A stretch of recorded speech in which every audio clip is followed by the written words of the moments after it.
merci pour les fidèles qui viennent. Et merci Philippe d'avoir accepté l'invitation, Philippe Ram. En plus, il y a plusieurs conférences qu'on organise depuis le début du lab. Cette fois-ci, vous allez le voir encore au courant du mois de février. Ce seront d'autres architectes qui seront ici, cette fois-ci paysagistes, qu'on accueillera à l'issue d'un workshop qui durera une semaine en partenariat avec l'école de prépa du lycée horticole d'Antibes. Et suite à la venue de Cyril et Laurent Berger dans le courant du mois de novembre, dont vous êtes proche à bien des égards, Philippe, cette invitation pour continuer nos réflexions autour de l'architecture du musée de demain, pour avoir des esquisses, des propositions d'architectes, d'artistes, de paysagistes qui se questionnent autour du musée d'aujourd'hui, du musée de demain. Et là, en l'occurrence, on aura l'opportunité d'aborder cette question-là avec vous. Donc, vous êtes architecte, votre agence est basée à Paris depuis 2008, vous êtes professeur invité à l'université de Harvard, vous êtes enseignant titulaire à l'École nationale d'architecture de Versailles. Vous avez représenté la Suisse à la Biennale d'architecture de Venise en 2002. Vous avez une exposition personnelle au Centre canadien d'architecture à Montréal en 2007. Vous avez participé à de nombreuses expositions collectives, j'en cite quelques-unes, Archida en 2000, l'OSF Moment en 2001, au Musée d'Art moderne de Paris également en 2001, au Japon en 2005, au Fra Centre en 2005 également, au Centre Pompidou plusieurs fois, en 2003 jusqu'en 2013, à Graz en Autriche en 2006. Vous avez été résident de la Villa Médicis en 2000. Probablement certains d'entre vous ont davantage connu votre nom en 2009 pour la réalisation de la scénographie La Force de l'Art, la deuxième, à Paris dans la grande, sous la nef du Grand Palais. Vous réalisez actuellement un grand projet à Taichung, Taïwan, l'aménagement d'un parc également et d'un musée, ce que j'ai appris tout à l'heure, un musée autour du climat notamment, qui sera livré en 2017. Votre travail imagine, conceptualise et réalise des architectures physiologiques, je vous cite, et météorologiques. Vous avez théorisé dans plusieurs ouvrages, architecture physiologique en 2002, architecture météorologique en 2009, et une version plus romancée, si vous me permettez d'aborder ce sujet, dans un ouvrage qui s'appelle Météorologie des sentiments, paru l'an dernier. Merci d'avoir accepté l'invitation et de nous brosser un portrait, dans une certaine mesure, de vos projets dans cette salle un peu fraîche que vous allez nous aider à réchauffer. C'est ça. Bon, merci. Ça, c'est juste pour l'enregistrement, s'il n'y a pas de merci pour l'invitation. Alors, ce que je voulais faire peut-être, c'est commencer par une espèce de petite histoire du musée pour arriver à des projets qu'on a faits, des projets de musée ou de scénographie ou de lieux d'art. Et peut-être, si on commence là-dessus, je vais faire... En fait, l'invention du musée, c'est en 1828, c'est ça, le musée à Berlin de Schinkel, qui est ce musée-là, qui est le premier musée, le premier bâtiment qui a été construit pour être un musée. Les autres bâtiments avant ont été transformés, et donc c'est le premier bâtiment construit. Et en fait, on s'aperçoit que chaque époque a construit une architecture qui correspondait finalement aux enjeux du moment, aux enjeux qui parcouraient la société sur le moment. Donc, effectivement, ce bâtiment de Schinkel est dans une architecture néoclassique, simple, calme de grandeur, comme ça. Et puis, c'était un moment de construction des nations au XIXe siècle, de l'Allemagne, de la France. Donc c'est un moment si on veut, d'équilibre, de grandeur, de néoclassicisme, de retour à l'architecture grecque et le deuxième retour de ça, de l'architecture grecque et romaine. Et donc on a ce bâtiment symétrique, calme, qui incarne cette période-là. On le voit également dans le plan avec cette symétrie, cette composition comme ça symétrique. Ensuite, En 1939, là, le MoMA de New York, qui représentait une autre période, tout d'un coup, qui est plutôt celle de la modernité, du XXe siècle, de l'industrialisation, de la standardisation, cette idée qui est celle de l'architecture moderne, et avec cette idée du fonctionnalisme aussi qui était là. Et donc c'est ce moment-là, Le Corbusier qui théorise finalement, qui importe dans le monde de l'architecture des idées qui traverse l'industrie et la société à ce moment-là. Et donc le MoMA de 1939 qui incarne cette architecture moderne, fonctionnelle, industrielle. On voit c'est l'acier, le béton armé. Ensuite, un autre projet intéressant de la fin des années 50, qui est le début de ce qu'on a appelé la postmodernité. Donc on sort de l'industrialisation, enfin on sort de cette idée de fonctionnalité moderne, on arrive dans cette forme du début d'une société post-industrielle, et l'architecture aussi incarne ça en devenant beaucoup plus plastique. C'est-à-dire que si autrefois le béton armé était utilisé selon des règles fonctionnelles et de standardisation, tout d'un coup on commence à avoir une forme de poésie de ces matériaux industriels, de l'acier, du béton, de ces voiles qui commencent à se faire. Et puis le Guggenheim qui incarne, en fait, c'est une forme qui n'est plus dans la fonctionnalité simple, mais qui devient un bâtiment qui a une expression plastique, pour ça Et puis dans les années 70, là on est dans une autre période, période plus critique encore, liberté individuelle, de liberté, puis l'idée de tout d'un coup le musée devient un plan libre, on l'utilise comme on veut, donc c'est le projet des années 60, Archigram en Angleterre, qui devient ensuite, dans ces projets-là, on utilise le musée comme un peu comme un squat, on utilise des surfaces protégées et on y fait la fête, on expose de l'art, on fait tout ce qu'on veut, il y a une forme de liberté d'usage. Et puis qui est devenu le centre Pompidou, qui a aujourd'hui un peu perdu de sa liberté d'usage, puisque au départ, la place rentrait dedans, tout le monde pouvait traverser le bâtiment, mais les questions de sécurité aujourd'hui font qu'il a pris un allure plus classique, alors qu'au départ, c'était des plateaux vides, entièrement vides, où tous les programmes, les spectacles, les concerts, la présentation d'art pouvaient prendre place dessus. Ensuite, on arrive en 97 avec une nouvelle période qui est plutôt le mode période digitale, des ordinateurs, la possibilité tout d'un coup de plus limiter, parce que les bâtiments étaient limités autrefois à la représentation qui se faisait en plan et en coupe, sur du calque, on dessine avec des thés à l'équerre, donc on est conditionné par les outils, puis tout d'un coup l'arrivée des logiciels de dessin ont permis de plus dessiner seulement en plan et en coupe, mais tout d'un coup de se dire qu'on va dessiner directement en 3D le bâtiment, et on arrive à des géométries complexes, à des idées non standards, du digital, d'une société digitale. Ça, c'est les premiers dessins informatiques de l'époque, et ces formes complexes et qui aboutissent à ça. Donc on peut se dire que finalement les musées, les grands musées comme ça qui marquent l'histoire des musées correspondent à chaque fois à une période et sont vraiment les témoins comme ça d'une période. Donc ça c'est d'autres musées digitales comme ça pour cette période-là. Donc le Maxi qui est aussi dans cette même veine digitale.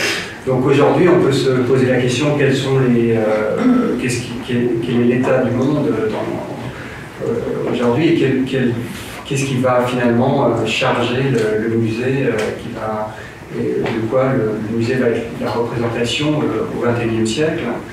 Et puis donc ici, je pense qu'un des postulats, une des idées importantes, c'est effectivement la question de l'écologie, du développement durable, du réchauffement climatique. Et puis au niveau de l'architecture, si on veut, on peut se dire que là c'est présenté comme l'ère, enfin, l'historique 21e siècle, le thème de l'écologie, et finalement l'architecture serait une architecture d'atmosphère, de climat, de dessin du climat, une architecture thermodynamique, comme on l'appelle à Harvard, ou météorologique, c'est-à-dire on va commencer à travailler avec le climat pour présenter ça. Donc ça, c'est un peu les choses sur lesquelles je travaille, parce qu'on finalement dans les universités aussi, on trouve un petit peu les mêmes périodes, c'est-à-dire que j'enseigne maintenant depuis 2 ans à Harvard, sous la direction du directeur précédent. L'école était plutôt tournée sur le numérique, sur les formes complexes, sur les choses, les globes, l'architecture un peu à la Bilbao. Aujourd'hui, en fait, depuis maintenant 3 ans, en fait, l'école essaye de développer toute cette idée d'architecture sur le climat, sur l'atmosphère, sur la thermodynamique. Ça, c'est un peu des projets sur lesquels on a travaillé. Et puis, je vais les montrer un peu plus précisément après. Et puis, voilà, les travaux à Harvard, des nouveaux livres qui arrivent sur la question de l'isolation thermique, des conférences sur thermodynamique et architecture. C'est sur la question de la chaleur, de la ventilation, du design de l'espace. Donc ça, c'est des projets à Harvard qui sont, par exemple, il y a 2 ans, d'un des professeurs sur des études thermodynamiques comme ça, des choses. Donc voilà, on est dans cette période, et puis par rapport à ça, j'aimerais vous présenter quelques projets pour essayer d'expliquer un peu cette idée d'architecture thermodynamique. Donc, alors moi je parle, enfin c'est le livre que j'ai sorti en 2009 qui s'appelait Architecture météorologique, et le principe ça part sur en fait cette pression qu'il y a aujourd'hui liée au réchauffement climatique, c'est-à-dire qu'on sait que en réalité le réchauffement climatique est issu des activités humaines, et au niveau mondial, le bâtiment représente 50% des gaz à effet de serre. C'est-à-dire qu'en chauffant, en produisant de l'eau chaude ou en climatisant, en fait, l'énergie utilisée est encore majoritairement carbone, donc on participe au réchauffement climatique, au dégagement de CO2. Et donc, l'architecture, la construction se trouve en première ligne dans les changements, dans cette lutte contre le réchauffement climatique. Donc ça, c'est quelque chose qui est arrivé depuis une dizaine d'années, 15 ans, comme ça, qui fait que de plus en plus, en fait, l'architecture doit répondre à ça. Et bon, ça, c'est des graphiques qui montrent effectivement que l'activité humaine est responsable de ce réchauffement climatique. Et le problème, c'est qu'on devrait pouvoir passer directement sur des énergies non fossiles, qui ne dégagent pas de CO2, mais la transition n'est pas immédiate, on ne peut pas la faire en une année. On est obligé d'avoir ce qu'on appelle transition énergétique, enfin, cette période de transition, et qui nécessite en fait de réduire l'énergie consommée dans les bâtiments.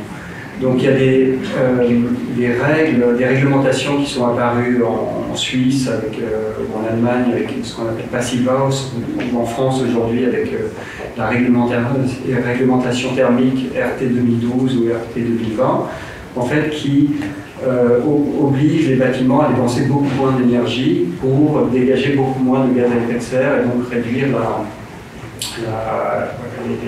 le réchauffement climatique. Donc on voit, ça c'était, si on veut, today, enfin plutôt il y a 10 ans, si on veut, et en fait le but c'est de réduire complètement l'émission dans le bâtiment. Alors pour ça, il y a des mesures qui sont prises au niveau urbain, au niveau, par exemple, concentrer les villes, c'est une chose qu'on entend. qu'on connaît, parce que si on a une maison très écologique mais on habite à 20 km de l'école, on va utiliser sa voiture pour allumer les enfants, allumer les éléments, tout ce qu'on gagne dans la maison, on le perd dans le trajet. Donc c'est pour ça qu'il y a des ambitions de concentration de ville. L'autre chose, c'est effectivement la densité. On parle de densité parce que, en fait, si chacun a une petite maison, toutes les surfaces, toutes les façades, plus les toitures individuellement, sont autant d'endroits de déperdition, puisqu'en fait on perd de la chaleur quand les murs sont mal isolés, par les fenêtres, par les toitures. Et donc, si chacun a sa propre maison, il va perdre, il y aura beaucoup de surface en contact avec l'extérieur, et donc il y aura une déperdition de chaleur, tandis que si tout le monde habite dans un seul bâtiment en regroupant, finalement, on réduit le nombre de surfaces de murs et de toits, qui permet de réduire la quantité d'énergie dans le bâtiment. Donc voilà, il y a des mesures de ce type-là. Puis ensuite, au niveau plus précisément à l'intérieur du bâtiment, il y a des règles finalement qui sont assez simples, qui est d'avoir une isolation thermique, une très bonne isolation thermique du bâtiment. C'est-à-dire c'est un coefficient d'isolation thermique U qui doit être aujourd'hui égal ou inférieur à 0,15 et qui nécessite en fait d'avoir au moins 20 cm, 25 cm d'isolation thermique autour des bâtiments. Et en toiture encore plus, puisqu'on a plus de déperdition en toiture, on est plus fortement exposé à la froideur du ciel nocturne, on perd plus par le toit. Donc, en fait, aujourd'hui, pour essayer de minimiser les pertes d'énergie, on doit isoler très fortement le bâtiment.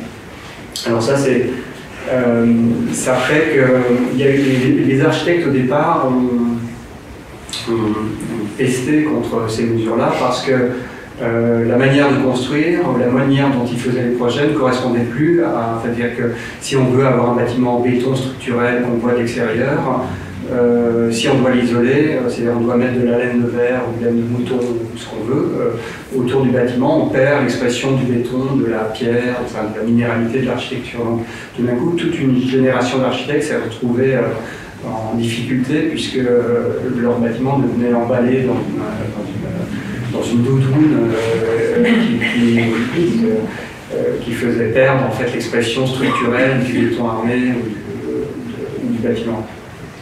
Donc c'est pour ça que aussi les architectes au départ on met du temps à réagir par rapport à ça. C'est-à-dire que c'est plus les politiques et voire l'industrie du bâtiment qui s'est emparée des questions de développement durable. Et les architectes ont au départ plus résisté en pensant que c'était des nouvelles contraintes, des nouvelles choses qui diminuaient la liberté d'expression de l'architecture. Et donc on a mis un peu plus de temps à prendre ça. Alors ça c'est le premier élément, l'isolation thermique du bâtiment. Donc c'est vraiment le principe de la doudoune, hein, c'est on habille et donc la chaleur qu'on produit, c'est-à-dire que si on est extrêmement bien isolé, on pourrait presque se dire qu'avec simplement un briquet, on pourrait chauffer tout le bâtiment parce qu'il n'y a plus aucune perte. Alors en réalité, il y a des pertes parce que on doit changer l'air, hein, puisqu'on respire, à chaque fois qu'on respire, on dégage de la vapeur d'eau, on consomme de l'oxygène, on met du CO2 dans l'air, donc on doit avoir une ventilation. Et quand on aère le bâtiment, en fait, c'est aussi des grosses pertes. Enfin, si on ouvre simplement la fenêtre, autrefois, c'était parce que les bâtiments n'étaient pas étanches, donc il y avait des fissures, il y avait toujours de l'air froid qui rentre, ou de l'air chaud. Enfin, là, je parle d'air froid dans les pays froids, mais c'est de l'air chaud dans les pays chauds. Enfin, c'est exactement le même principe. En fait, aujourd'hui, on essaie d'avoir des enveloppes intérieures totalement étanches, qui est assez paradoxal parce que un bâtiment très écologique aujourd'hui est un bâtiment totalement coupé de l'extérieur. Ce qui peut sembler paradoxal, puisqu'on peut imaginer qu'un bâtiment écologique serait au contraire très ouvert. Mais en réalité, on doit le fermer. Par contre, on peut profiter de l'apport solaire en s'ouvrant sur le sud avec une dalle au sol qui soit en béton ou en pierre, qui permet d'absorber et de différer la température des infrarouges et de la lumière qui tombent sur le sol, des choses comme ça. Alors, donc pour changer l'air, le problème c'est que si on ouvre la fenêtre, C'est-à-dire que si on a consommé, je dis n'importe quoi, mais 100 litres d'air, si on ouvre la fenêtre, tout d'un coup on va changer 1000 litres d'air ou 5000 litres d'air. On ne va pas contrôler la quantité d'air qu'on va changer. Et s'il fait moins 2 degrés dehors et qu'il fait 20 degrés, ça veut dire qu'on va faire rentrer 5000 litres d'air à moins 2 degrés qu'on va devoir réchauffer alors qu'en réalité on n'en a consommé que 100 litres. Donc en fait, c'est pour ça qu'il y a une idée de ventilation double flux avec récupération de chaleur qui est mise en place. C'est-à-dire qu'on va faire rentrer seulement la quantité d'air qu'on consomme réellement pour limiter l'énergie qu'on remet pour réchauffer l'air. Si on va faire rentrer 100 litres d'air à 0 degré, on va réchauffer de 0 à 20 degrés et pas 5000 litres d'air. Donc ça c'est un peu c'est ce qu'on voit ici, c'est ce principe-là, c'est une isolation complète du bâtiment. Donc c'est la RT 2012 par exemple, les réglementations thermiques françaises étaient plutôt à 15-20 cm, avec RT 2020, ce qui sera obligatoire en 2020, on est plutôt à 25 cm d'isolation. Et puis des triples vitrages, et puis la ventilation double flux qui permet de gérer la quantité d'air qu'on amène dedans. Donc ça, on voit un ancien bâtiment, c'est tout l'apport d'énergie qu'on mettait dedans, et on avait besoin de 600 mégajoules par mètre carré, on en perdait énormément par les vitrages, le simple vitrage, par les murs. Puis aujourd'hui, si on suit ces préconisations, on arrive à chauffer un bâtiment seulement avec 100 mégajoules par mètre carré. Alors, en fait, quand on regarde en fait, ces choses-là, on s'aperçoit que de quoi on parle. En fait, on parle d'air, on parle de thermal, on parle de flux, de température. Puis on s'aperçoit que finalement, l'architecture qui était longtemps uniquement qui relevait uniquement du solide, si on veut, du structurel, du dur. En fait, à un moment donné, il y a énormément de choses qui relèvent plus du léger ou du transparent, ou de l'air, de la thermique, des choses comme ça. Il y a comme un glissement des termes qui motivent l'architecture du solide vers le climatique. Et donc l'idée de ce livre Architecture météorologique ou de mon travail, c'est de se dire que si le but de l'architecture aujourd'hui devient cette lutte contre le réchauffement climatique, contre le climat, est-ce qu'on ne pourrait pas se dire que les moyens pourraient être aussi ceux du climat, c'est-à-dire de se dire que c'est peut-être une chance de réévaluer les stratégies de design et de changer, peut-être de travailler plus sur la question de chaleur, de température, d'humidité de l'air, de lumière, pour faire le projet d'architecture. Alors, c'est cette idée d'architecture météorologique, et donc, finalement, on s'aperçoit, on se dit que l'architecture, en réalité, ça a toujours été la construction d'atmosphère. Parce que pourquoi on est dans l'architecture, c'est pour être à l'abri de la pluie quand il pleut, ou c'est être à l'abri du soleil quand il y a trop de soleil, ou à l'abri du froid quand il fait trop froid. Donc finalement, le rôle même, le fondement même de l'architecture est de créer des micro-poches climatiques qui sont différents des excès de l'extérieur quand il fait trop chaud ou trop froid. C'est finalement ça la mission fondamentale de l'architecture. C'est pour ça qu'on a besoin d'architecture. Donc on peut dire que l'architecture est la construction d'atmosphère. C'est finalement cette mission-là. Alors après, si on se dit, alors, quels sont les éléments de l'atmosphère, c'est par exemple l'air, la lumière, la chaleur, l'humidité. Alors ici c'est présenté un peu comme en disant que finalement les éléments d'architecture, dans l'histoire de l'architecture, on parlait d'éléments d'architecture en disant qu'au XIXe siècle, par exemple, dans les traités d'architecture, on parlait d'éléments d'architecture en désignant la colonne, le mur, le toit, le socle, comme des éléments d'architecture avec lesquels on travaillait. On pourrait se dire peut-être c'est plus forcément la colonne, l'escalier, le mur, mais ça peut être plutôt l'air, la lumière, la chaleur, l'humidité comme nouvel élément d'architecture. Alors là, je me dis que c'est comme des sujets, ce serait les sujets d'architecture. Puis ensuite, il y a une question de composition, c'est-à-dire que ces éléments d'architecture étaient composés, c'est-à-dire on additionnait les colonnes pour faire une colonnade, un fronton, on additionnait les pièces, ou alors on composait par symétrie, par multiplication, addition ou soustraction, enfin, on mettait une pièce dans une autre, ou inclusion, enfin, c'était plutôt des règles géométriques qui faisaient la composition architecturale. Et là, on pourrait se dire, quels sont les éléments de composition de l'atmosphère? En fait, c'est plutôt, finalement, des éléments de météorologie, comme la convection, l'évaporation, la conduction, la pression, la radiation. Ils sont, finalement, la convection, par exemple, la composition de l'atmosphère. Enfin, il y a le vent, tout d'un coup, parce qu'il y a un pôle froid au pôle nord et un pôle chaud en équateur, qui fait que tout d'un coup il y a une forme qui se met en place, et la forme est issue de mouvements de convection et n'est pas issue de géométrie, de principe géométrique. Donc le postulat que je fais, c'est de se dire on va commencer à travailler avec ces éléments-là, c'est-à-dire que les éléments d'architecture vont être l'air, la lumière, l'humidité, et puis les éléments de composition seraient la convection, l'évaporation, la conduction, la pression, la radiation. Alors, ça c'est peut-être parmi les premiers projets, qui était un projet d'exposition, qu'on avait fait en 2007.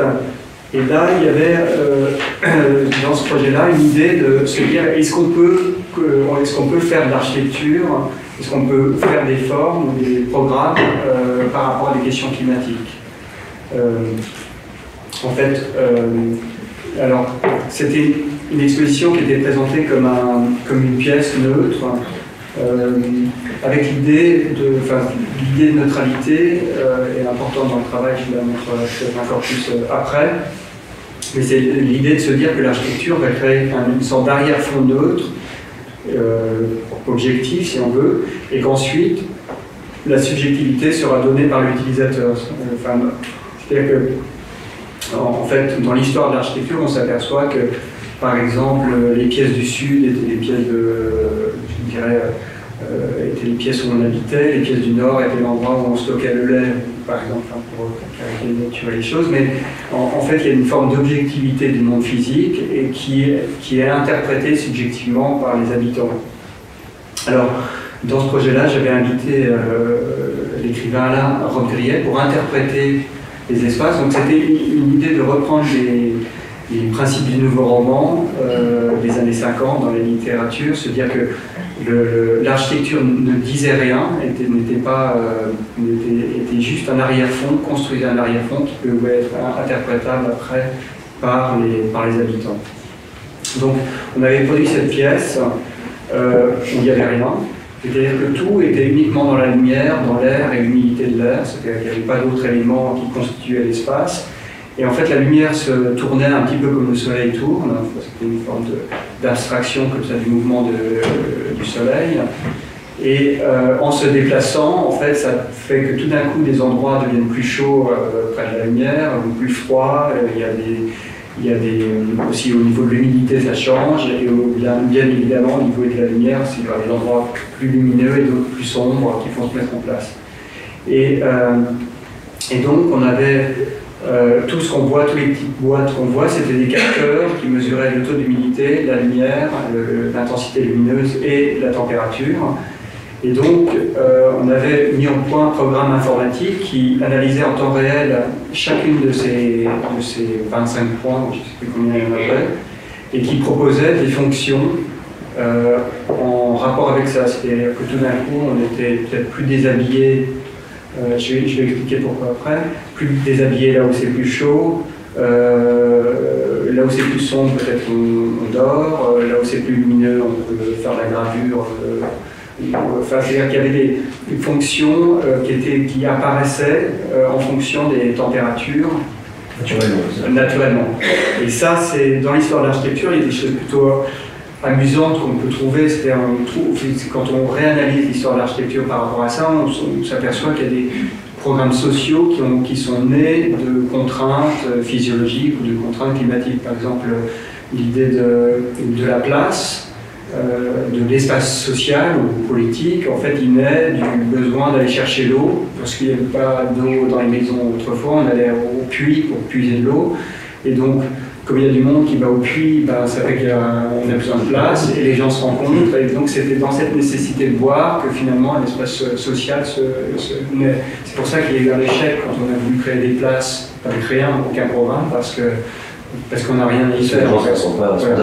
C'est pour ça que c'est devenu le supermarché. À un moment donné, le supermarché avait remplacé les places de village, parce que c'est là où on se rencontrait, c'est parce que c'est là où on a besoin d'aller physiologiquement d'acheter des beefsteaks là-bas.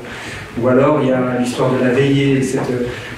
La veillée, c'est en fait quand le soir tombe, il commence à faire froid, les gens se regroupent dans une même salle parce que ils partagent leur chaleur humaine dans un petit espace, donc ils se réchauffent mutuellement puisque le corps est à 37 degrés, donc on se réchauffe et on passe les heures, les premières heures de la soirée tous ensemble pour se réchauffer mutuellement, et tout d'un coup il y a cette pratique sociale de la veillée qui se met en place, parce que si chacun reste dans sa chambre, il va à tel point que parfois dans ces architectures-là, il n'y a pas de salon dans les maisons des gens, effectivement ils ont juste de quoi dormir, mais il y a l'espace de convivialité qui est l'espace fonctionnel. Dans les maisons de campagne d'autrefois aussi, il n'y a pas de... Parce aussi historiquement, il n'y avait pas de...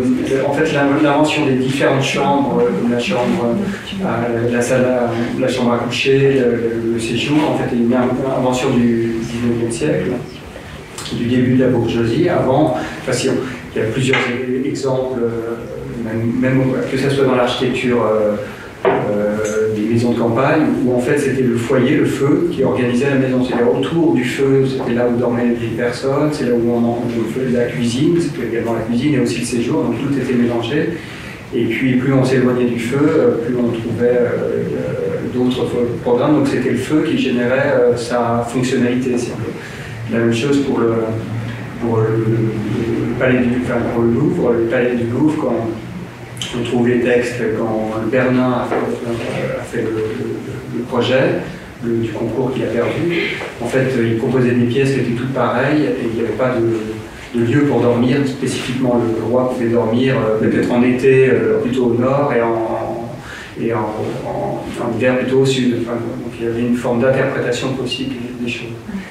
Donc cette idée-là met en question aussi certaines habitudes qu'on a de désigner les pièces par rapport à certains usages qui, c'est trop long à expliquer tout ça, mais effectivement qui ont été totalement modifiés au XXe siècle par l'apparition du chauffage central, du réfrigérateur, de l'air conditionné, qui ont modifié complètement les manières de vivre et qui ont fait que l'espace moderne est devenu un espace abstrait. Aussi une chose amusante au niveau de la décoration d'intérieur. En fait, on s'aperçoit que toute l'histoire de la décoration d'intérieur, par exemple, est liée aussi à la question du confort. C'est-à-dire que quand on pense aux tentures au mur, aux boiseries, aux tapis, aux rideaux, en fait, tous ces éléments-là avaient un sens jusqu'à la fin du XIXe siècle, parce que, en fait, par exemple, les joints entre le mur et le cadre de fenêtre étaient mal faits. Donc il y avait de l'air, tout ça, du frais. Et donc parfois il y a des rideaux fixes et puis des rideaux qu'on peut tirer au milieu. En fait, les rideaux fixes étaient là pour cacher, pour empêcher l'air de rentrer, quoi. Donc cette idée du rideau était pour pallier au défaut de construction du bâtiment. Ou alors la tenture est une forme d'isolation thermique qu'on met parce que les froids, le mur en pierre a une très faible, c'est un très mauvais, il fait très froid avec un mur en pierre, ça n'a aucune valeur thermique. Donc le froid rentre et par radiation, on a le froid du mur qui nous refroidit. Donc en mettant la tenture au mur, on coupe cette radiation et donc la même chose pour les boiseries à une certaine hauteur, des choses comme ça. En fait, tous ces éléments décoratifs étaient des moyens de pallier à des problèmes thermiques, des problèmes de confort. Et tout ça, en fait, on se dit, toute l'idée de la décoration disparaît au début du XXe siècle, parce qu'à un moment, le chauffage central, les radiateurs, toute l'invention du chauffage central, l'utilisation de l'eau et non plus de l'air pour chauffer, fait que en fait, c'est bien plus efficace que tout. Et si l'architecture moderne qu'on connaît, minimaliste, blanche, de Glass-Ismore, de Mies van der Rohe ou Adolf Loos qui parlait d'ornement écrit, enfin tous les architectes modernes qui commencent à enlever les tentures, enlever les tapis, enlever les rideaux, d'avoir que des espaces blancs, homogènes. En fait, c'est simplement parce que le radiateur permet de pallier à tous les problèmes thermiques simplement en montant le radiateur. Donc l'esthétique du XXe siècle est issue de cette cette disparition, cette résolution grâce au réfrigérateur, grâce au chauffage central et à l'air conditionné, de problèmes thermiques qui étaient résolus autrefois par la décoration, par les arts décoratifs. Et aujourd'hui, avec le retour de l'isolation thermique, on pourrait assister à une espèce de retour d'un art décoratif. On a fait un projet récemment là-dessus, en se disant que effectivement, s'il y avait eu le style Marie-Antoinette, le style Louis XIV, Louis XV, le style Art déco, le style moderne, aujourd'hui on pourrait dire bon, il y a le style François Hollande, ou alors le style Anthropocène, le style Valérie Trierweiler, tout d'un coup, un nouveau style qui apparaîtrait, qui serait lié à la réintroduction d'éléments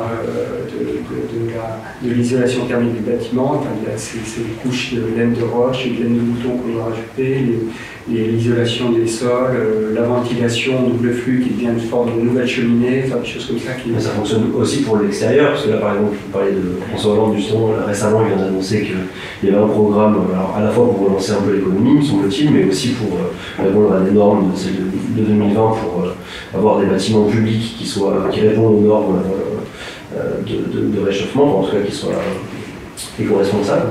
Et donc c'est l'extérieur des bâtiments qui sont traités. Voilà. Il y a un gros investissement qui est en train d'être projeté et qui est en train d'être réalisé.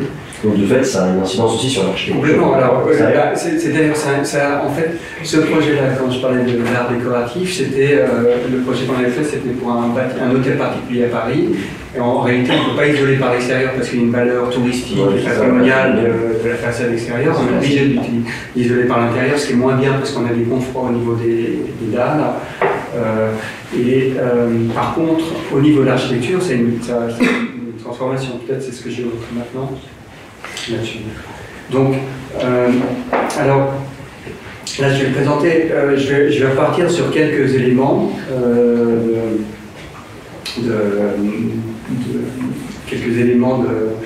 de météorologie comme convection et se dire, alors est-ce qu'on pourrait faire comme autrefois on faisait un bâtiment par symétrie ou par addition, est-ce qu'on pourrait faire un bâtiment basé sur la convection? Alors, la convection, c'est en fait il y a, je vais vous montrer, mais en fait, il y a des règles, des recommandations qui apparaissent, ou qui sont des recommandations pour le privé, ou qui deviennent des réglementations obligatoires dans les bâtiments publics, qui est de chauffer les pièces en relation avec l'activité qu'on y a. C'est-à-dire qu'un corridor, ça c'est par exemple en Suisse, un corridor dans les écoles ne peut pas être chauffé à plus de 15 degrés Celsius en hiver, parce que dans le corridor on ne fait que traverser le corridor et on n'a pas le temps de se refroidir pendant les quelques minutes qu'on prend le corridor. La même chose pour les escaliers, on fait un peu de sport, en faisant les escaliers on se réchauffe, donc on n'a pas besoin. Une température normale c'est plutôt 21 degrés, comme ça. Donc, mais on peut, certains espaces, les chauffer moins parce que selon l'habillement qu'on a ou selon l'activité qu'on a du corps, on peut les chauffer moins. Comme une salle de sport, on la chauffe à 14 degrés parce qu'on dégage notre propre chaleur et donc on peut baisser la température. Par contre, là on remonte comme ça, le lit peut être chauffé à 16 degrés parce qu'on est dans le lit, dans la couette. La cuisine à 18 parce qu'on bouge un peu, on cuit, il y a la chaleur des plaques, des choses comme ça. Le salon à 20 degrés, parce que si on chauffe que à 18 degrés, au bout de 10 minutes peut-être qu'on commence à avoir trop froid parce qu'on ne bouge pas dans le canapé. Et puis la salle de bain à 22 degrés parce qu'on est nu, mouillé, donc si on chauffe seulement à 18 degrés, on peut attraper un rhume. Donc en fait c'est des formes de recommandations qui sont en fait intéressante au niveau de la réduction d'énergie dans le bâtiment, parce que si on chauffe toutes les chambres d'Europe, les chambres à coucher d'Europe à 16 degrés et non pas à 21 degrés, on économise 5 degrés. Et donc on diminue énormément, par le nombre si on additionne ça par le nombre de chambres à coucher, la quantité d'énergie et les gaz à effet de serre qui vont être... Donc c'est une forme de manière de diminuer l'énergie dépensée dans le bâtiment.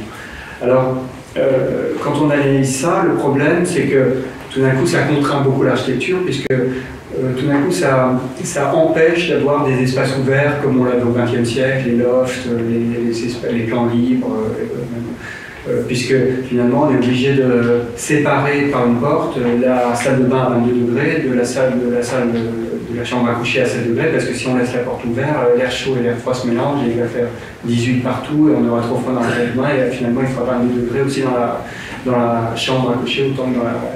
Donc ça veut dire que le plan, la manière de dessiner l'architecture revient à un peu des plans anciens d'avant la modernité, d'avant le XXe siècle, d'avant ces espaces ouverts. Donc ça c'est un problème pour les architectes. Alors par rapport à ça, nous on se dit, on ne peut pas échapper à ce type de règle aujourd'hui, parce que si on dit qu'on n'est pas d'accord avec ça, on se sent coupable, hein, parce qu'effectivement c'est comme on sait qu'on participe au réchauffement climatique, donc c'est difficile de ne pas être d'accord avec ça, même si on peut ne pas aimer ça, c'est difficile de ne pas être d'accord. Alors c'est pour ça que les architectes, c'est ce qu'on a essayé de faire, c'est de se dire, bon, ça c'est les nouvelles contraintes, on ne peut pas y échapper aujourd'hui. Alors qu'est-ce qu'on peut faire avec ça ? Et on se dit, en fait, on analyse au niveau physique, au niveau météorologique, en fait, la question de la chaleur qu'on voit ici, c'est-à-dire qu'en réalité, il y a la loi d'Archimède qui fait que l'air chaud et les molécules sont moins denses, donc il est plus léger, l'air chaud monte et l'air froid descend, parfois on prend un escalier, puis on monte, et on voit il fait chaud sous le toit, sur la mezzanine ou au deuxième étage quand il fait froid en bas, parce que naturellement l'air chaud monte.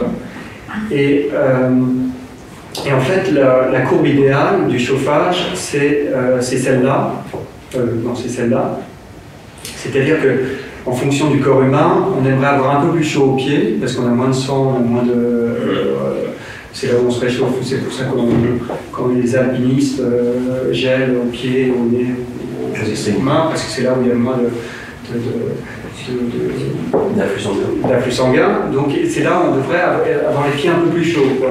Après on peut être à 20 degrés, et puis au-dessus de la tête, finalement, quand on est dans cette salle, s'il fait froid dehors, on se dit mais pourquoi nous on arrive avec nos têtes ici, à quoi ça sert de chauffer tout ce volume d'air au-dessus de nos têtes où il n'y a personne, quoi. C'est-à-dire que toute l'énergie qui est contenue dans la chaleur, toute la chaleur qui est contenue dans l'air au-dessus de nos têtes, c'est gaspillé, puisque en fait on devrait pouvoir chauffer juste à 1,20 m, 1,50 m, là où on est et pas au-dessus. Donc le chauffage idéal, c'est cette courbe, donc le bleu c'est le froid, le rouge c'est le chaud, et donc ça devrait, sous le plafond, on aimerait qu'il fasse très froid, quoi. Et en réalité c'est aussi intéressant parce que cette idée écologique est contraire à l'idée de la nature qui fait que l'air chaud monte et qu'en réalité les courbes sont comme ça, c'est-à-dire qu'il peut faire 30 degrés sous le plafond quand il fait 20 degrés en bas et on a une perte gigantesque d'énergie sous le plafond. Alors nous ce qu'on a fait là, ça c'est on a commencé à travailler avec des nouveaux outils informatiques de modélisation de la chaleur, des flux, des choses comme ça.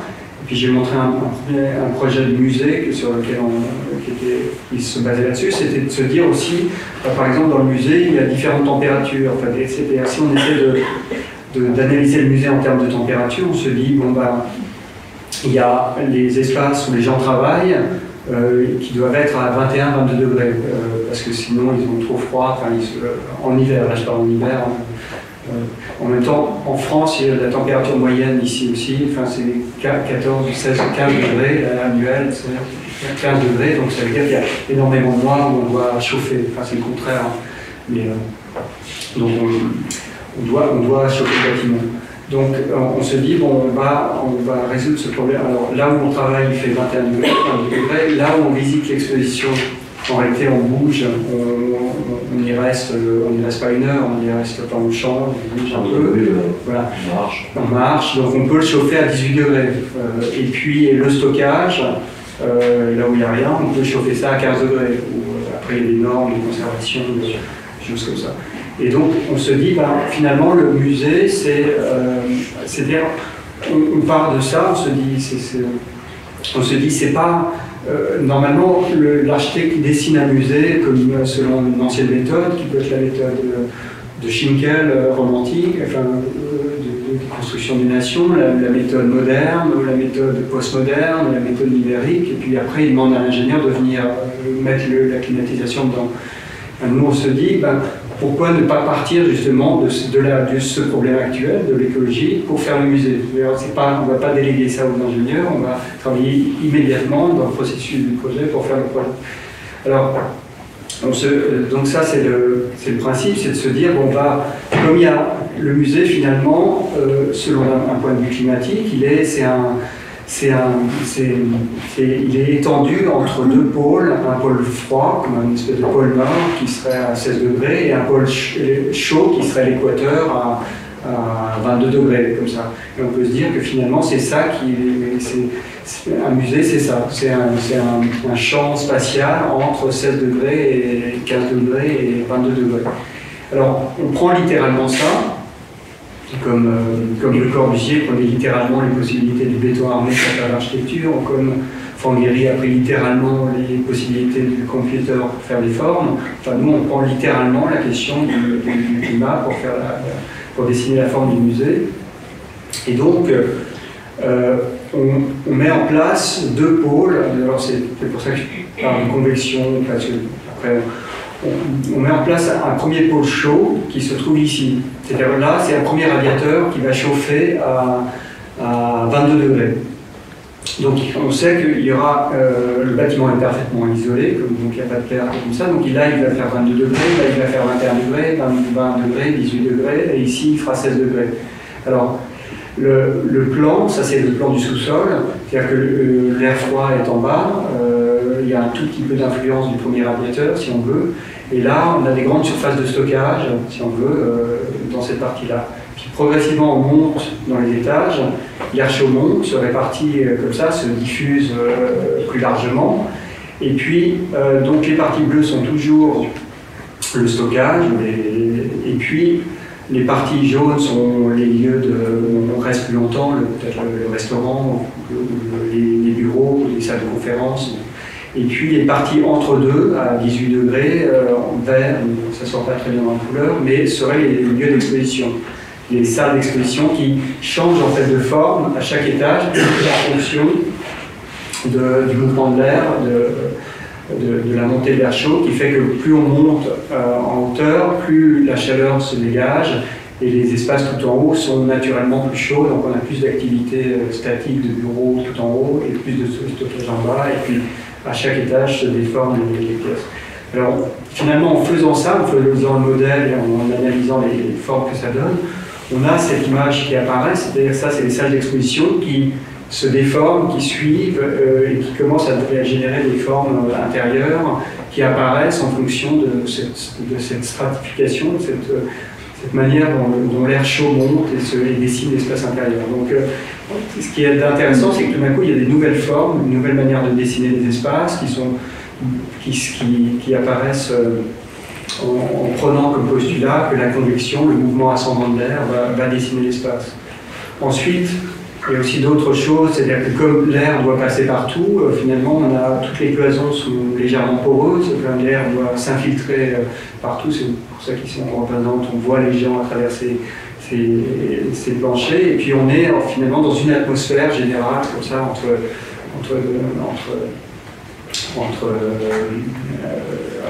qui est générée par... donc c'est comme un climat, c'est presque comme une planète Terre entre un pôle chaud et un pôle froid qui se met en place à l'intérieur. C'est comme un univers qui est recomposé en intérieur.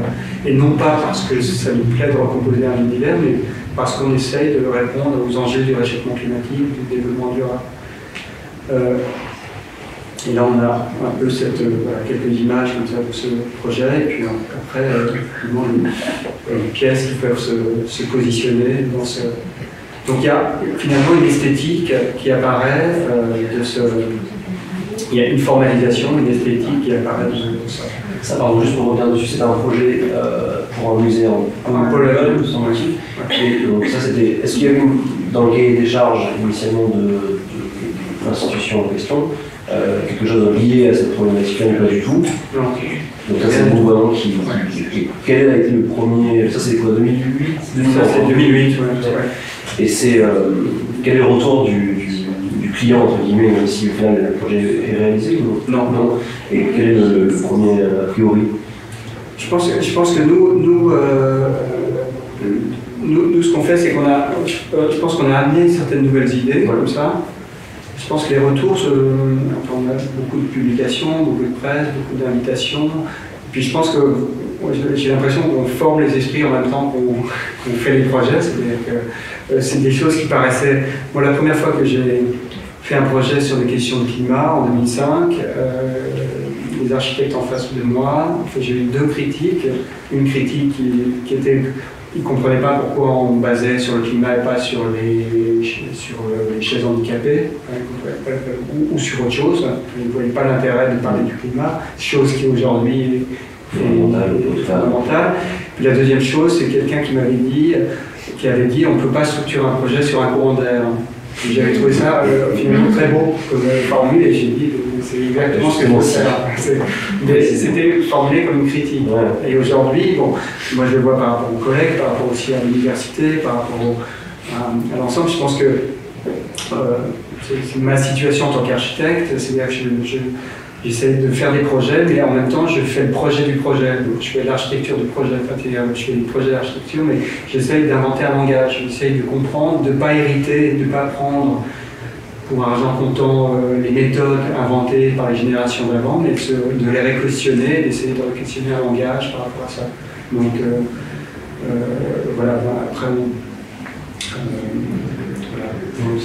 Là, peut-être un autre projet qu'on avait fait que je trouvais aussi personnellement intéressant, c'était en 2007, c'était une préfiguration de la nouvelle école des Beaux-Arts pour Nantes. Et là, on était parti sur le principe de neutralité, c'est-à-dire qu'est-ce que l'art, quel est le lieu d'exposition de l'art et quel est le lieu de production de l'art. Et en fait, on ne peut pas forcément dire ce que c'est. C'est-à-dire qu'on peut dire, oui, un peintre au 19e, il voulait de la lumière du Nord, parce qu'il ne créait pas d'ombre, c'était une lumière homogène. Et donc, il pouvait peindre son tableau à la lumière du Nord de l'atelier. Par contre, on peut dire qu'un graveur, il y avait toujours l'exemple des graveurs des montres en Suisse, en fait ils ont besoin d'extrêmement de lumière, ils ont besoin d'une lumière beaucoup plus forte, ils ne font pas les gravures au nord parce qu'il manque de lumière, ils étaient toujours sur les fenêtres au sud pour voir très précisément ce qu'ils faisaient. Donc si on est sur un travail beaucoup plus précis comme ça, on a besoin d'une intensité lumineuse beaucoup plus forte.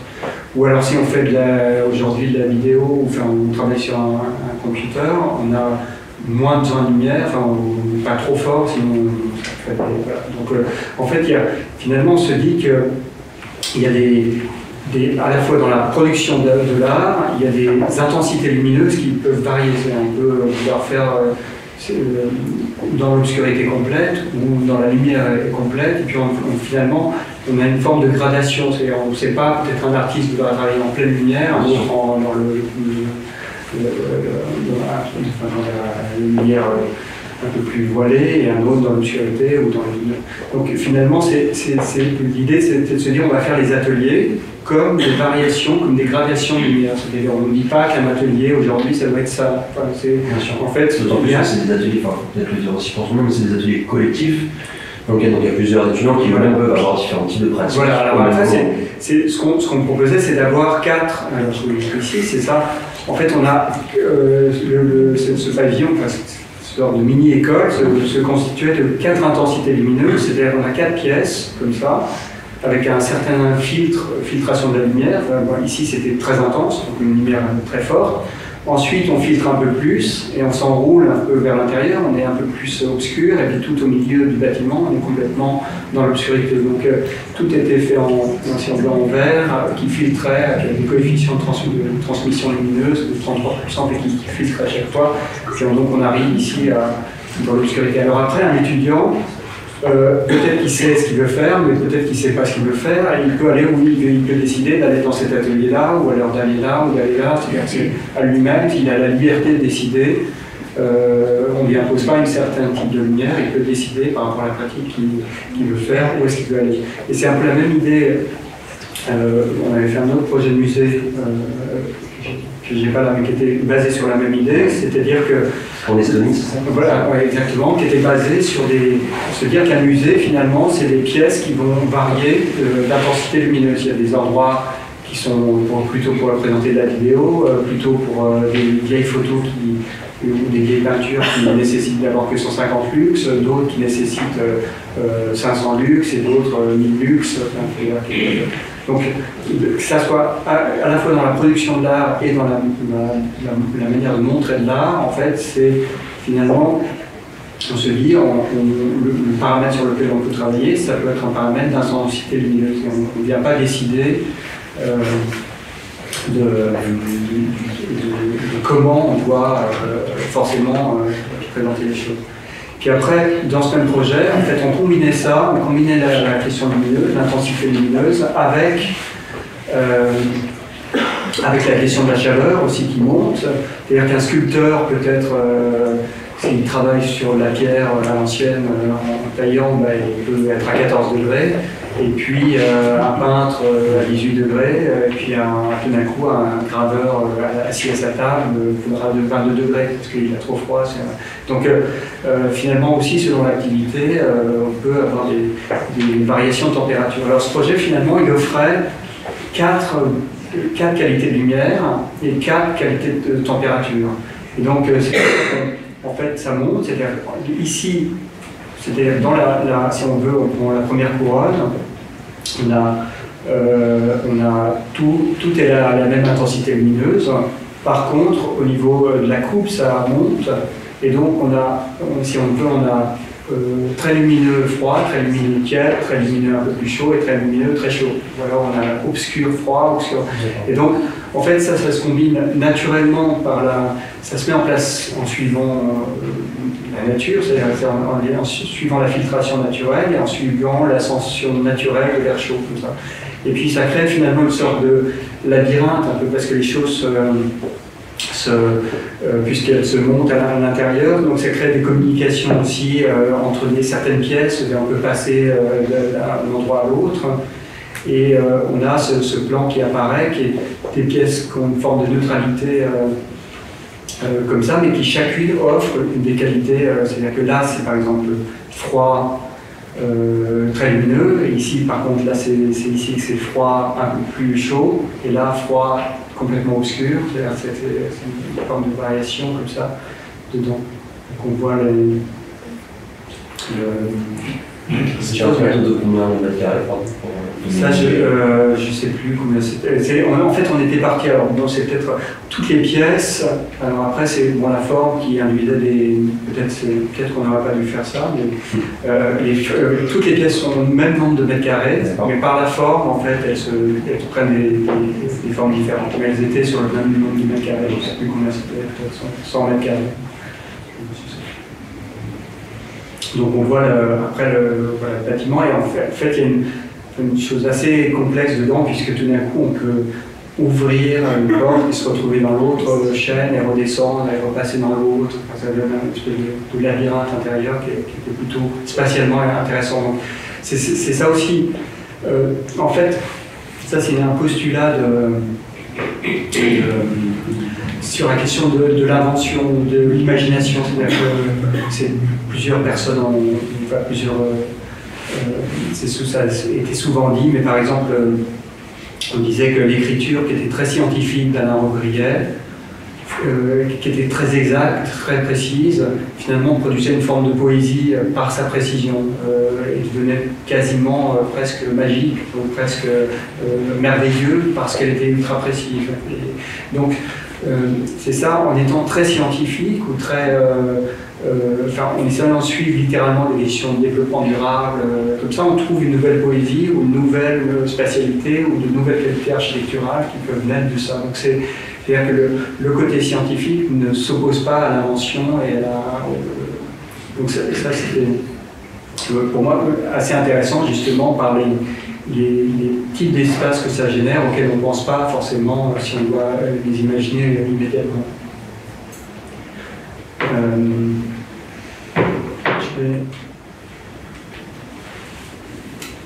Peut-être alors, je vais vous présenter très rapidement là, un projet sur la conduction. En fait, c'est-à-dire que là, c'est la question de l'isolation thermique. C'est-à-dire que si on a une isolation thermique de 10 cm, on voit en 10 ans, 20 ans, comme ça, la consommation d'énergie qu'on a. Si on a une isolation de 20 cm, on voit qu'on consomme 6 fois moins d'énergie sur le long terme. Donc, si on a une isolation de 40 cm, encore moins. Donc, en fait, c'est par conduction, c'est le froid qui rentre à l'intérieur. Donc, si on a parce que l'isolation thermique qui est la même, mais en fait, c'est de l'air pris dans des petites bulles de ce qu'on veut, qui fait l'isolation thermique. Et en fait, c'est assez intéressant aussi au niveau presque philosophique, parce que autrefois, on définissait l'intérieur ici et l'extérieur en dehors du mur. Mais en fait, on peut se poser la question où est l'intérieur? C'est-à-dire que si derrière 10 cm de laine de verre, est-ce que c'est un intérieur, ou c'est moins d'intérieur que derrière 20 cm ou 30 cm? C'est-à-dire que, en fait, en réalité, l'intériorité n'est plus une question bilatérale entre extérieur et intérieur, mais c'est finalement plutôt des gradations d'intériorité. On rentre avec les coefficients U, c'est-à-dire on est plus ou moins intérieur comme ça. Je peux poser une question, désolé, c'est seulement que est-ce que je veux dire, les projets, quand on voit les différents niveaux, là c'était très clair, je veux dire, les projets de Nantes, ça nous expliquait vraiment bien les différents. Après, si on appelle cet musée ou cette école comme une machine, on peut la penser, je m'imagine un peu, il y a un élément de chauffage, il y a une machine qui chauffe ou qui refroidisse, ou tout ça se passe par rapport aux épaisseurs de mur. Alors, et la hauteur de... pratiquement, qu'est-ce qui se passe? Alors, après, par exemple, sur le premier musée, c'était la source de chaleur. Après, il y a différentes techniques. C'est-à-dire que là, par exemple, il y a différentes techniques pour mettre en place la source. Mais il y a toujours une source de chauffage.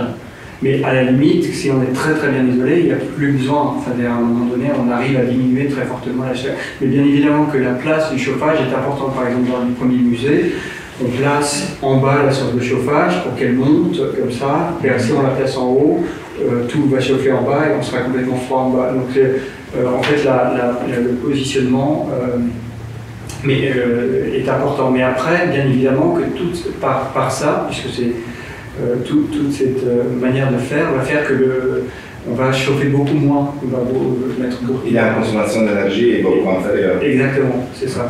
Et après, là par exemple, en fait, dans ces exemples-là, on chauffe uniquement ici. Et en fait, on a des déperditions de chaleur qui se font entre cette première couche et la deuxième, qui passent là et ici. C'est-à-dire qu'en fait, on profite des déperditions je vais vous montrer ça. C'est-à-dire que l'isolation, par exemple, on a 40 cm d'isolation thermique. Et on se dit, en fait, on va commencer à dilater les couches d'isolation thermique et on va commencer à habiter l'entre-deux des couches d'isolation thermique. C'est-à-dire que là, on est, par exemple, le couloir va être ici, la cuisine va être là, le séjour ici et la salle de bain ici. C'est-à-dire que plus on rentre à l'intérieur, plus on est isolé, plus on a une température.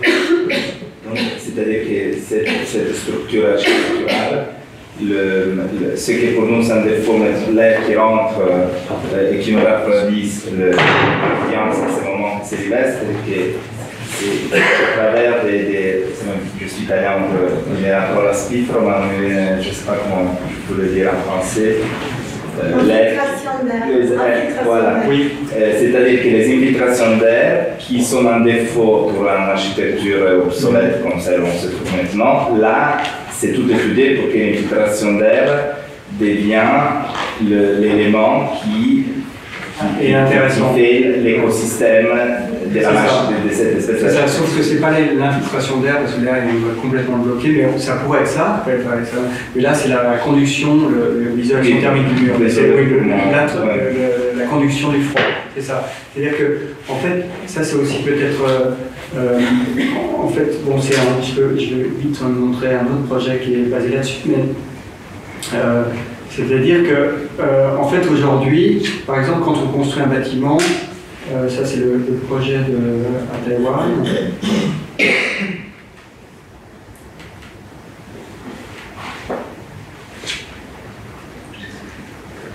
Peut-être pour montrer, ça c'est le projet du parc qu'on a gagné et qui est actuellement en construction. Ça c'est le musée en question.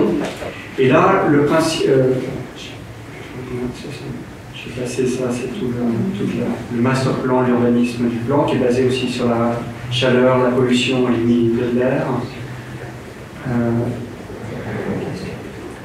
c'est le projet en construction aujourd'hui. C'est un parc, c'est hypogée.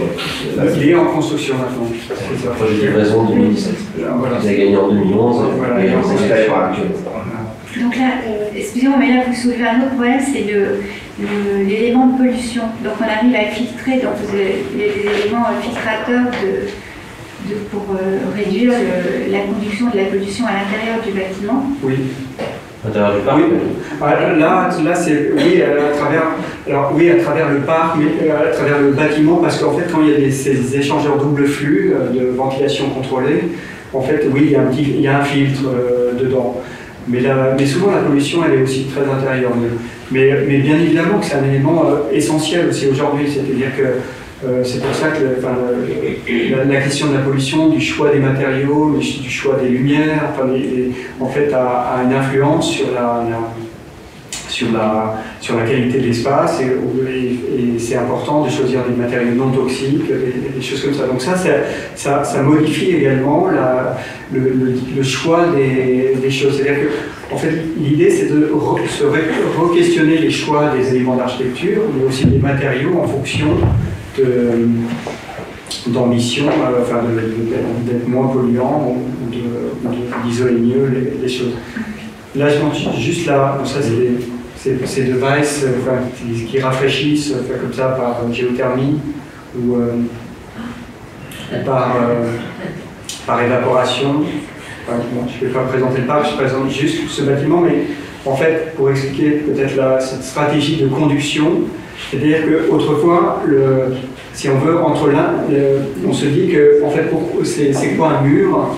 En réalité, un mur, c'est à la fois structurel, c'est également, il avait plusieurs rôles autrefois, c'est-à-dire qu'il était une barrière, il était structurel, il était aussi isolant, tout était combiné dans le mur. Et puis aujourd'hui, dans les constructions d'aujourd'hui, en réalité, tous ces éléments sont divisés, c'est-à-dire qu'il y a une étanchéité à l'air qui est un matériau plastique, il y a une structure en béton des colonnes, après il y a une isolation thermique en laine de verre qui est là, et après il y a un revêtement contre la casse, comme ça. Donc en fait, tous les éléments d'architecture sont plus combinés dans un matériau comme la pierre ou la brique autrefois, mais sont séparés en couches.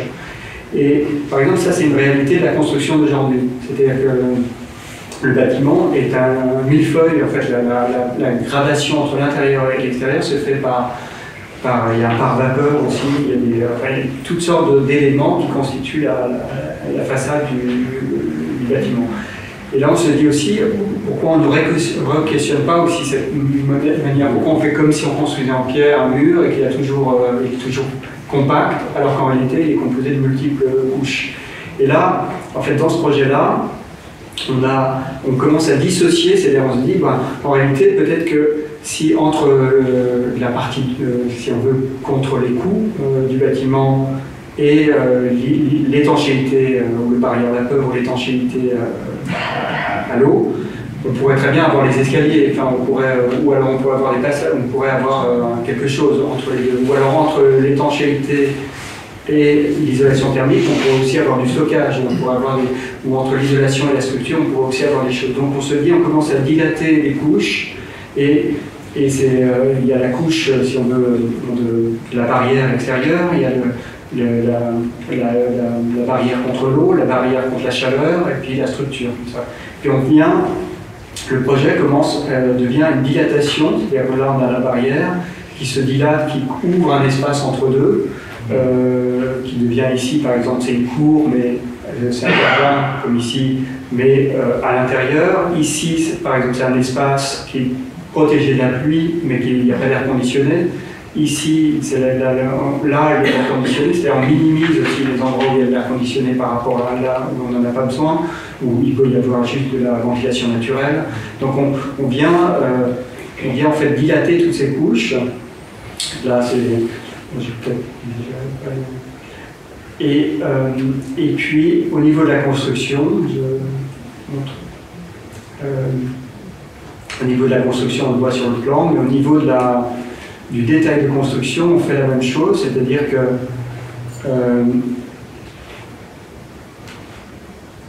le bâtiment se compose de toutes ces couches, c'est-à-dire on a la barrière, ensuite... ça c'est une section. C'est une coupe, c'est une coupe du bâtiment. On a la barrière contre les fractions, pas qu'on rentre pénètre dans le bâtiment quand il est fermé. Ensuite, on a l'étanchéité à l'eau. Ensuite, on a l'isolation thermique. Et après, la structure. Et là, on voit il y a une continuité d'isolation thermique qui continue, une continuité d'étanchéité, et puis la barrière. Et puis, en fait, le bâtiment est constitué de dilatation de ces couches les unes par rapport aux autres pour ouvrir les espaces. Et on se met à habiter à l'intérieur de l'isolation thermique ou entre l'étanchéité.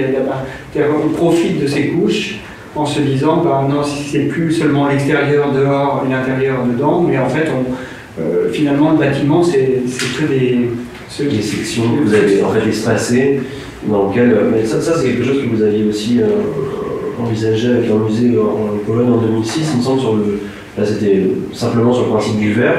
C'est ça. Là c'est le mur en gros, et la Pologne c'était... Voilà, c'est ça, c'est-à-dire que c'était un peu... ça partait un peu de la même idée du simple, parce qu'autrefois on avait un simple vitrage qui n'est pas assez isolant ici, c'est un double vitrage, et aujourd'hui on doit faire avec un triple vitrage. Et on se dit, mais est-ce que si après le premier vitrage, est-ce qu'on est à l'intérieur de la maison, ou est-ce que c'est seulement après le deuxième vitrage, ou est-ce que c'est après le troisième vitrage, enfin, c'est quand l'intérieur, quoi. Et puis, elle se dit, mais alors est-ce qu'on pourrait habiter l'entre-deux du vitrage, se dire, en réalité, l'escalier pourrait être après le premier vitrage, et le stockage après le deuxième vitrage, et le bureau après le troisième vitrage. Tout ça répondant aussi aux fonctions des lieux en question et de l'isolation qui est requise pour la fonction de l'exposition, de la conservation. Voilà, pour se dire, on ne va pas forcément chauffer, on n'a pas besoin d'isoler complètement, et peut-être à un moment donné, sensuellement, il y a des qualités spatiales qui peuvent se créer, c'est-à-dire on peut avoir peut-être un peu plus froid là, un peu plus chaud là, c'est-à-dire qu'il y a d'autres expériences qui peuvent à un moment se mettre en place et qui enrichissent aussi la qualité spatiale. Donc là, voilà, on voit, ça partait de ce verre triple vitrage qu'on déformait et qui devenait le bâtiment lui-même, qui était une succession de vitrages, et on ne sait pas si on est à l'intérieur après le premier, le deuxième, le troisième, et ça donnait aussi une forme de labyrinthe, un petit peu de palais de glace, puisqu'on est derrière une multitude de choses, et on voit les variations de température à travers ces...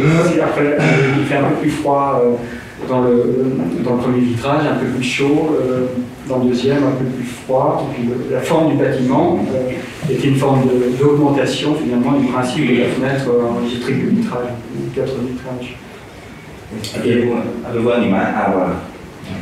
Ça c'était au bord, et puis on voit, c'est esquissé comme ça, mais c'était un musée pour Cantor. Et donc on voit, voilà, là tout d'un coup, c'est ces deux espaces entre deux vitrages, et puis tout d'un coup on ouvre on fait une bulle et on vient ajouter l'entre-deux du double vitrage.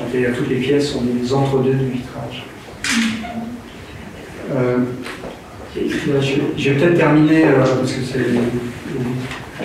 c'est en montrant, alors, juste sur la question de la radiation, avec 3 projets. Un projet, juste pour montrer ça, qui était le pavillon suisse qu'on avait fait en 2002, à la Biennale de Venise. Et là, en fait, c'était un des premiers projets qui changeait le vocabulaire, qui disait on va travailler sur l'air, sur la lumière, en essayant de la comprendre comme un matériau, c'est-à-dire que, en fait, parce qu'en réalité, en architecture, on parle souvent du vide et du plein. Enfin, le plein, c'est les murs, et le vide, c'est l'espace. Mais en réalité, aujourd'hui, le vide n'est pas vide. Enfin, on sait que, autrefois, on pensait qu'il était vide, on croyait qu'il n'y avait rien, mais au XVIIIe, on comprend avec Lavoisier que en fait, l'air, on peut compresser jusqu'à un certain point, mais après, on ne peut plus, donc il est physiquement présent. Après, on comprend qu'il est en fait composé de différents gaz.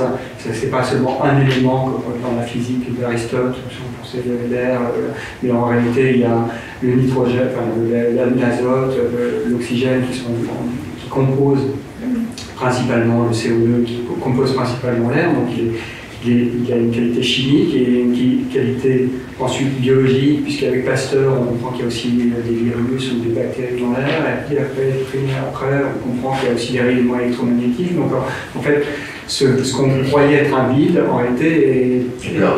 Voilà, simplement, il est plus souple, un peu moins souple, un peu plus souple que l'eau, un peu plus voilà. Mais en fait, c'est un matériau. Et donc, dans ce projet-là, on se disait, on va travailler avec ce matériau, on va designer ce matériau. C'est-à-dire, alors, on l'avait designé sur des... c'est pour ça le livre qu'on avait sorti à l'époque, qui s'appelle Architecture physiologique, c'est qu'en le questionnant, on comprend, et ça revient sur la question sur la pollution, on comprend qu'en réalité, l'air qu'on respire a certaines qualités, et parfois c'est invisible, mais en réalité on le respire, il vient en nous et il a certaines qualités, le corps réagit d'une certaine manière. La lumière également, c'est-à-dire que selon le spectre, les longueurs d'onde émises et l'intensité émise, ça a aussi un effet. Là, récemment dans les journaux, on parlait beaucoup de Blue Monday, il y a des journaux lundi, je ne sais pas si en disant que c'était le jour le plus triste de l'année, mais effectivement, on est plus déprimé. On est plus déprimé parce que effectivement, on sait que on sait qu'en fait il y a une hormone qui est la mélatonine qui est activée par la lumière. C'est-à-dire que quand on est éveillé, on n'a pas de mélatonine dans le sang, et quand on commence à s'endormir, la mélatonine monte. Et en fait, le problème des éclairages artificiels fait qu'en réalité, l'intensité lumineuse et les longueurs d'onde, puisqu'il y a une certaine longueur d'onde qui réagit à la mélatonine, donc tout d'un coup, comme on vit beaucoup à l'intérieur, artificiellement. En fait, on commence à sécréter trop de mélatonine durant la journée, on déprime, des choses comme ça. Donc ça, c'est énormément. En fait, c'était la science, c'est la médecine du travail en Suisse qui a été sensibilisée à ça, pour les gens qui travaillaient dans des intérieurs sans lumière, dans des supermarchés sans lumière naturelle, ou alors des gens qui travaillaient la nuit. En fait, il y avait des consultations, des problèmes d'insomnie, de fatigue. À la thérapie pour ça. Exactement. On les connaît très bien, on a ce problème. Voilà. Aujourd'hui, on les connaît très bien, mais effectivement, à un moment donné, ils n'étaient pas en place. Donc là, c'était effectivement ces questions-là de lumière, du choix de la longueur d'onde, de l'intensité lumineuse. Et puis la qualité de l'air aussi, c'est ce qu'on voit ici, c'est-à-dire que en fonction du taux d'oxygène qu'il y a dans l'espace, en fait là il y a aussi une hormone, il y a la mélatonine qui réagit à la lumière, il y a l'érythropoïétine qui réagit à la diminution d'oxygène, qui fait que... donc en réalité c'est tout d'un coup, on s'aperçoit que de travailler sur l'air touche des questions de santé, touche des questions qui sont aujourd'hui connues, enfin qui sont pas, ça n'a rien d'ésotérique, c'est des choses qu'on mesure dans le sang, enfin c'est pas du tout, c'est totalement... donc à un moment l'architecte lui-même, il n'est pas tout à fait neutre là-dedans, parce qu'il il sait que si, c'est pour ça que c'est obligatoire aujourd'hui d'avoir la d'avoir une certaine grandeur de fenêtre par rapport à une surface de mètre carré même gros, ou dans les écoles, pour que voilà. La lumière naturelle soit plus présente, pas autant que l'artificiel, de sorte qu'on arrive à se réguler. C'est ça. Donc ça, c'est des choses qui sont présentes aujourd'hui. Et donc là, on avait fait ce bâtiment, enfin ce pavillon, qui travaillait où il n'y avait rien à voir en fait, c'était vide. Simplement, la lumière, il y a une lumière très intense qui venait du sol, qui touchait la rétine, c'est pour ça que ça venait d'en bas, parce que ça, en haut on est protégé un peu, mais là ça venait en bas, donc ça bloquait la mélatonine, comme c'était une intensité assez intense, comme un jour, c'était 10 000 lux, ce qui correspondait à l'époque à la question de luminothérapie, en fait c'était 10 000 lux qui était préconisé qui correspondait au moment où ça bloque la mélatonine, les sécrétions de mélatonine. Donc on avait ce sol lumineux qui correspondait à un plein jour, un naturel, c'est comme si on était dans un... C'est des lumière du jour. Voilà, la lumière du jour, avec comme si on vivait dans une situation idéale, entre guillemets, pour l'être humain, qui serait d'origine africaine, c'est pour ça qu'il y a une certaine... une histoire en fait. Tendance à déprimer quand. Oui, c'est presque connu, il est monté. Il est subtropical, sub-saharien, en fait, l'origine humaine, et c'est pour ça qu'il y a fait d'après les scientifiques dans les recherches de l'origine, en fait, plus on monte dans le nord, plus les jours sont longs, enfin, les nuits sont longues, la luminosité est moins dense, et donc il y a un peu ces problèmes d'adaptation comme ça, puisque l'être humain n'a pas tellement.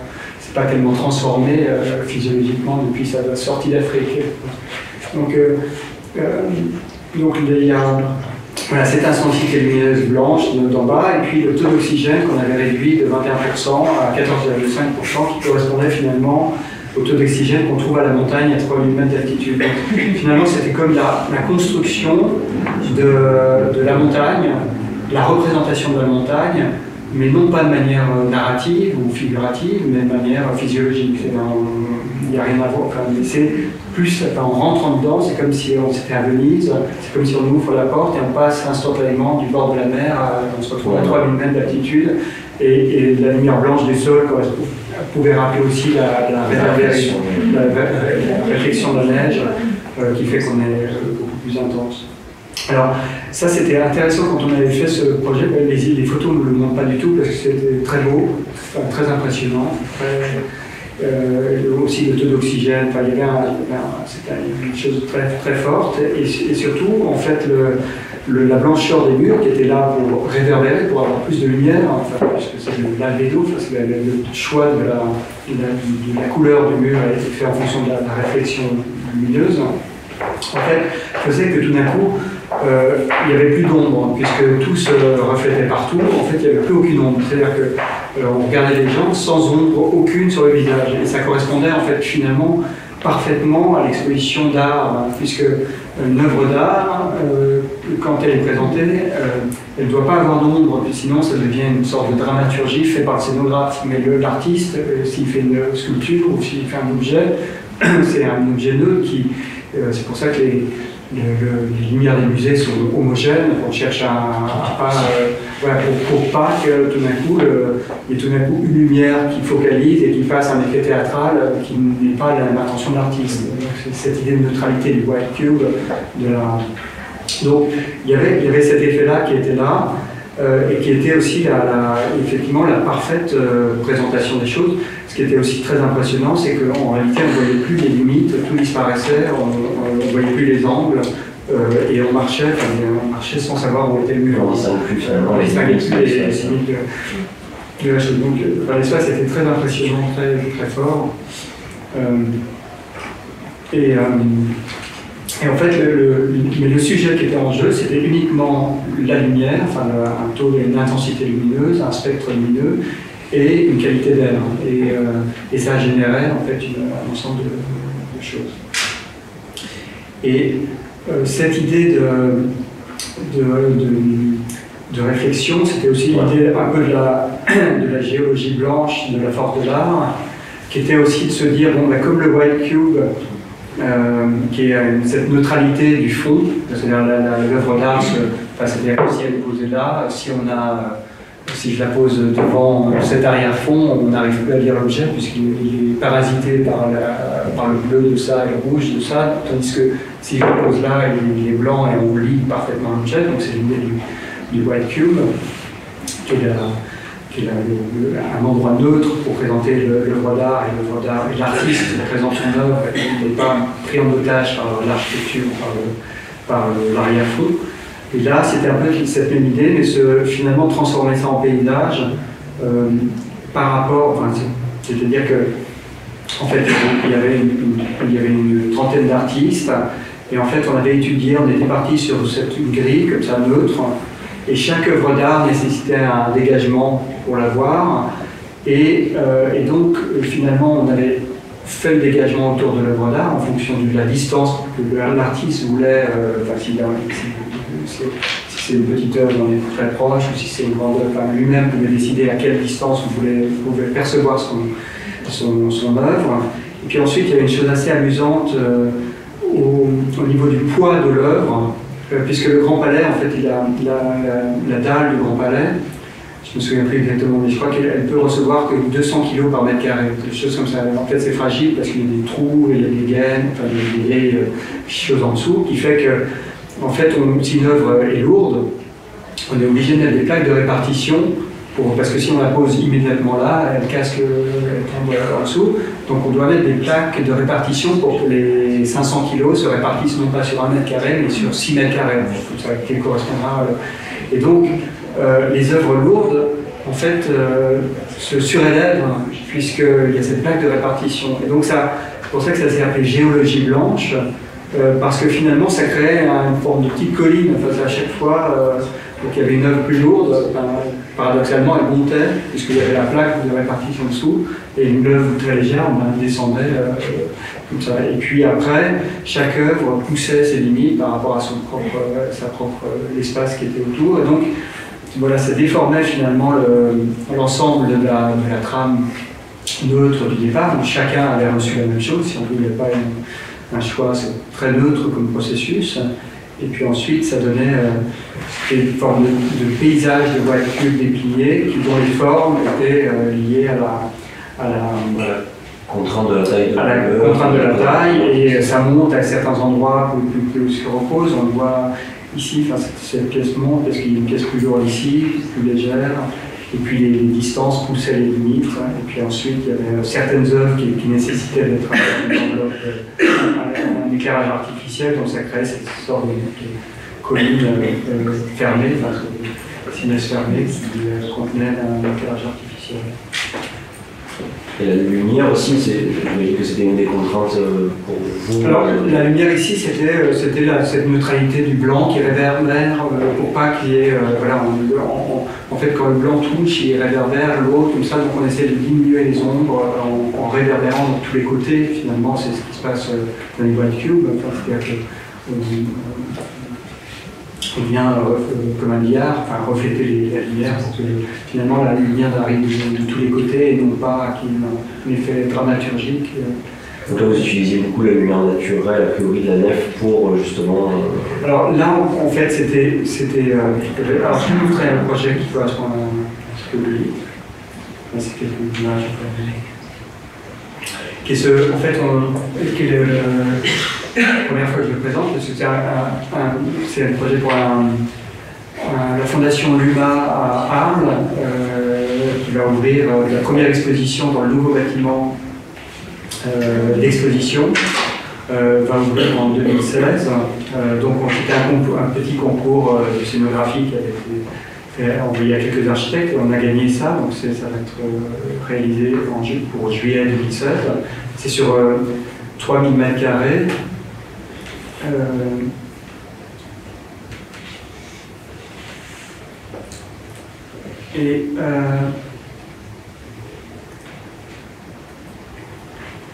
Et là, on se dit, en fait, le principe de départ est se dire qu'un musée, l'architecte ne doit pas s'imposer à l'œuvre, ne doit pas créer un arrière-fond qui parasite la lecture de l'œuvre d'art. C'est-à-dire qu'en fait, ce qu'il fait, c'est juste un arrière-fond Et en fait, cet arrière-fond, c'est quoi?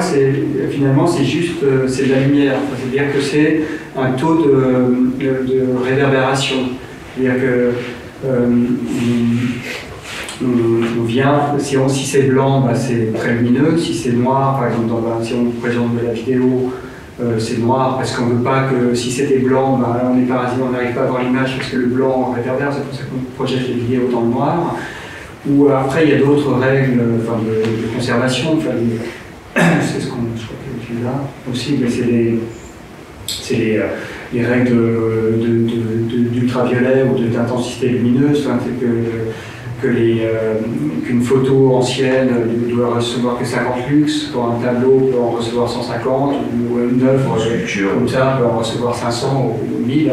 Donc finalement on se dit, bah, la scénographie c'est uniquement une gradation, la mise en place de gradations d'arrière-fond, et qui sont uniquement des taux de réverbération, des taux de lumière et de réverbération. Donc ce qu'on a fait, c'est on fait rien d'autre. C'est-à-dire en fait c'est neutre, mais peut-être que c'est blanc s'il peut recevoir 1000 lux, peut-être que c'est noir si c'est une projection vidéo, ou c'est gris si c'est une vieille photo ancienne. Et donc on a fait l'analyse de la lumière à Arles durant les mois d'exposition qui sont de juillet à septembre. Et c'est un bâtiment, c'est une ancienne halle qui est en train d'être réhabilitée. C'est en train de se terminer maintenant par une architecte new-yorkaise. Et dedans, c'est des sheds, on a des sheds en toiture. On voit l'espace, donc c'est 3000 m², c'est assez grand, c'est sur un niveau avec. Et puis on a fait des analyses comme ça de la lumière, par exemple à 8h du matin, à midi, en regardant comment la lumière pénètre à l'intérieur du bâtiment. Et en fin d'après-midi, on voit les lumières qui viennent par là, par les fenêtres, il y a de grandes fenêtres ici, comme ça. Et finalement, on met tout ça ensemble et on se dit que naturellement dans le bâtiment, ici, on a des zones plus lumineuses. Et ici, ça sera, là, c'est le mur, c'est le sud est là, donc ça sera toujours à l'ombre des murs si on veut. Donc naturellement, ici c'est plus sombre. Et de là, on transcrit cette analyse simplement en ligne de gradation de lumière en disant ici c'est naturellement lumineux, ici c'est un peu moins lumineux, là c'est plus sombre et ici c'est très sombre. Et finalement, ce qu'on fait, c'est qu'on dit, puisque la lumière, c'est deux choses, c'est à la fois l'incidence, l'irradiance, qui vient de la lumière incidente, si on veut, comme le spot, et puis ensuite la réverbération du matériau qui les reflète. Et donc, on sait que là, la lumière sera plus intense, il y a plus de lumière. Et donc, on se dit, ici, on profite de ça, et on le fait très blanc, c'est-à-dire que tout est blanc. Et donc ici, ça va être l'endroit le plus blanc, le plus lumineux, qui, en profitant, on n'a pas besoin de mettre de spot, on profite, on économise, si on veut, de l'énergie naturelle, en profitant de là où c'est intense. Et on a des espaces blancs qui sont un peu à l'image du white cube, très, très blanc, très fort, très intense, très illuminé, comme ça. Ou dans lequel on peut mettre une pièce d'art contemporain, pas très dommage, ou qui est composé de matériaux qui n'a pas besoin de ça. Puis ensuite, ça devient un peu plus gris, il y a un peu moins de lumière qui rentre.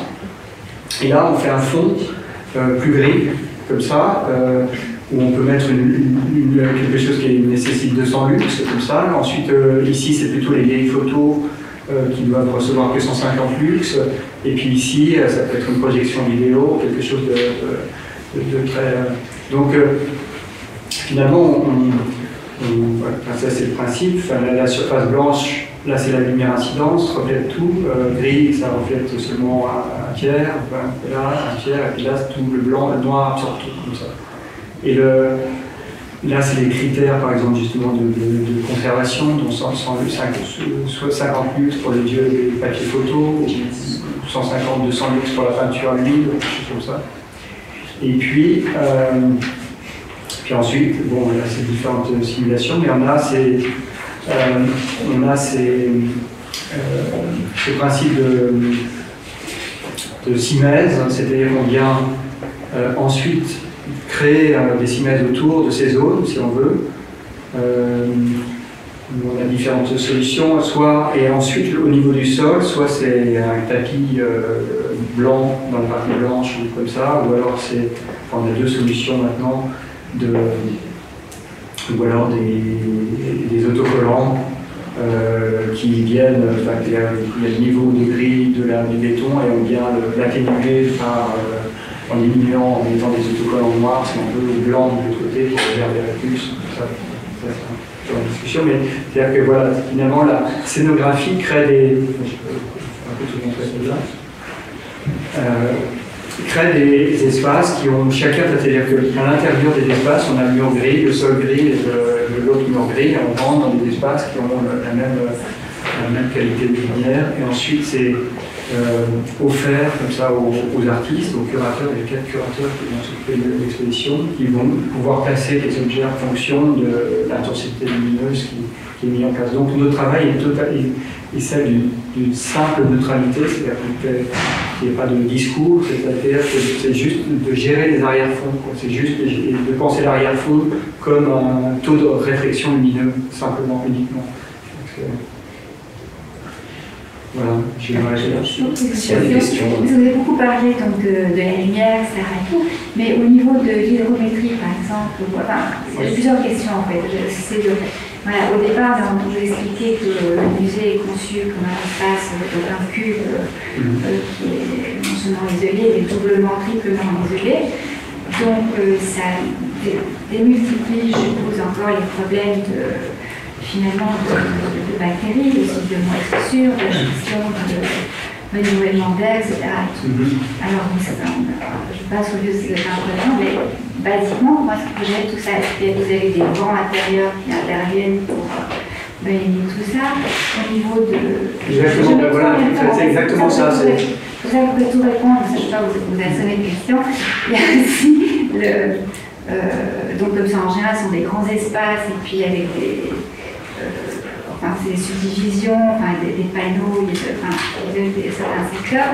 Donc si vous avez des bois anciens, si vous avez des photos, des sculptures qui ne supportent pas trop l'humidité. Alors comment est-ce que vous gérez tout ça au niveau de l'hydrométrie?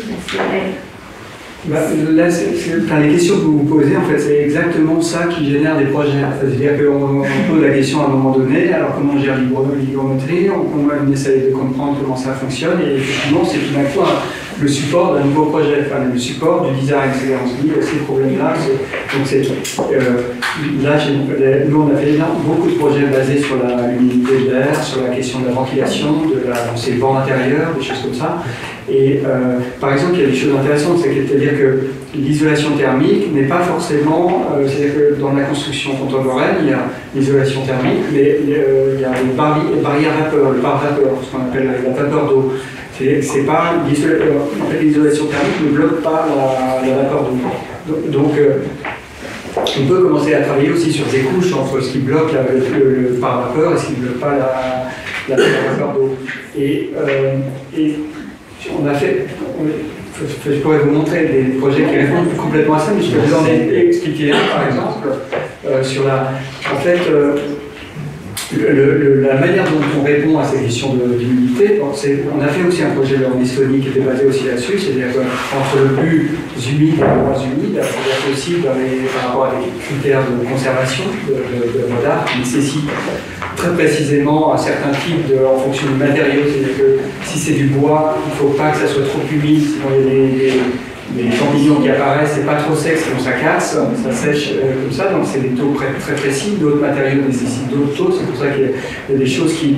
Alors là, de la même manière, on se dit, si on fait un dépôt, par exemple, plutôt que chaque pièce on fait un design normal et après on met de l'air conditionné avec des taux de volume, comme ça, on se dit, non, peut-être qu'on va progressivement passer du plus sec, du plus humide au plus sec. C'est-à-dire là on a 80% d'humidité relative, là 60, là 30, etc. Et puis, en fait on profite de chaque filtre pour générer des espaces qui tout d'un coup, on trouve au centre des objets qui nécessitent seulement 30% d'humidité relative et en périphérie plutôt ceux qui sont à 80 comme ça. Puis par rapport après la manière d'évacuer le surplus, parce qu'en fait le problème effectivement de ces bâtiments étanches, c'est par la respiration qu'on amène parce qu'on dégage énormément de vapeur d'eau. Quand on dort, c'est 150, quand on dort, 150 par heure quand on est actif, 600 si on prend une douche, 1200, tout ça, donc on dégage de la vapeur d'eau. Et là, c'est pour ça qu'il y a la ventilation.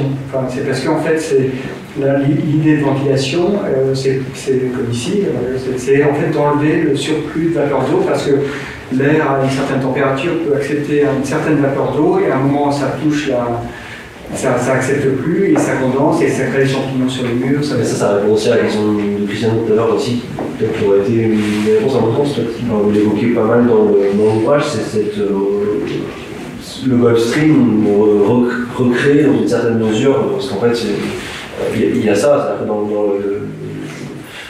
la sortie et l'entrée d'air chaud et froid, il y a une gestion qui s'inspire finalement simplement de la nature du Gulf Stream, qui consiste à évacuer dans un sens,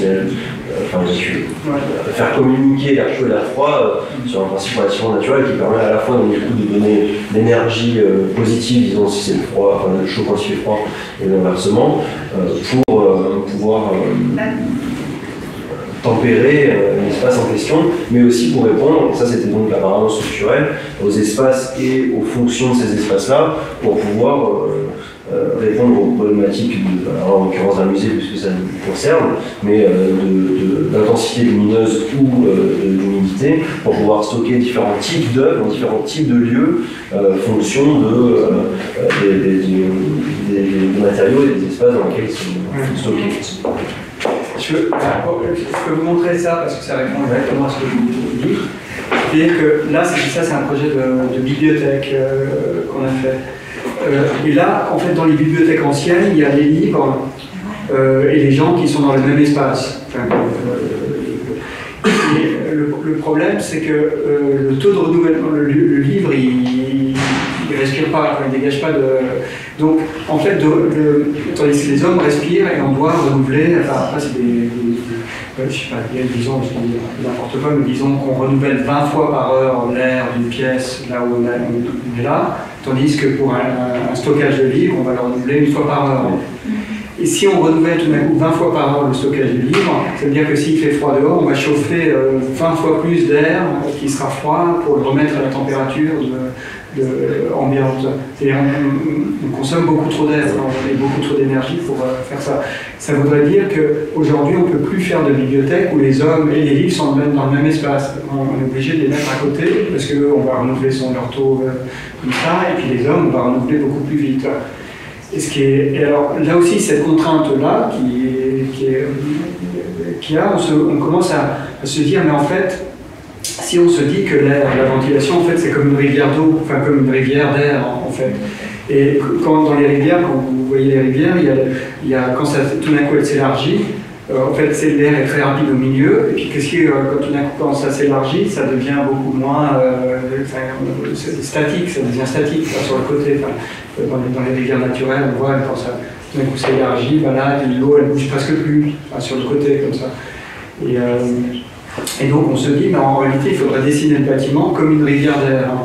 Et commencer à déformer, à se dire, le bâtiment c'est une rivière, et puis là au milieu, je reprends le même, c'est 200 litres d'air par heure. Et tout d'un coup, on ouvre là, et là, ici, comme c'est ce qu'on voit ici, c'est-à-dire que, en fait, ici l'air va très vite, elle change très vite, et puis si on déforme tout d'un coup, ici il y a très peu d'air, des logiciels comme ça qui nous montrent les flux d'air, les écoulements d'air. Et donc là, on se dit, tout d'un coup, ici, il y aura beaucoup moins d'air, de vitesse d'air. Ça fait que, puisque l'air passe moins, ça fait qu'en réalité, on peut remettre les livres et les hommes ensemble, mais en dessinant selon les formes de rivière. C'est-à-dire que Donc voilà, et puis là, en plus, on utilisait aussi la question de la convection, c'est qu'un livre, on n'a pas besoin de le chauffer à 20 degrés, parce que si on a plein de livres dans une pièce, en fait, et nous on a froid, on veut chauffer à 21 degrés, pourquoi les livres ont besoin d'être à 21 degrés? Enfin, oui, ils ne demandent pas d'être à 21 degrés, tous les volumes d'air autour des livres et de l'énergie perdue aussi. Si on... Donc là, de la même manière, en stratifiant tout d'un coup verticalement, on met les places de travail en haut. Je vais vous montrer quelques images. Les places de travail sont en haut au chaud, là où l'air est chaud, comme ça. En bas, on met les livres et on dessine, on crée ces creux comme ça pour que l'air qui va vite est là, ventile là où il y a les gens, et puis là où on a moins besoin de ventilation, d'un coup ça devient des flux d'air moins intéressants. Donc voilà, c'est exactement ces questions de d'un coup de gestion de la ventilation, de l'humidité de l'air. Oui, la moisissure aussi, tout ça, parce que c'est dans une boîte fermée. On voit une image un peu de cette rivière d'air comme ça, et puis d'un coup les places de travail sont là, et puis les livres se retrouvent en bas, comme ça, ou alors sur le côté, là où la vitesse de l'air est loin. L'île de la rivière. Voilà. Faut qu'on conclue, je suis désolé s'il y a d'autres questions, je vous invite à peut-être les poser directement à Philippe à l'issue de la conférence. Oui, il y a beaucoup à dire. Et merci en tout cas.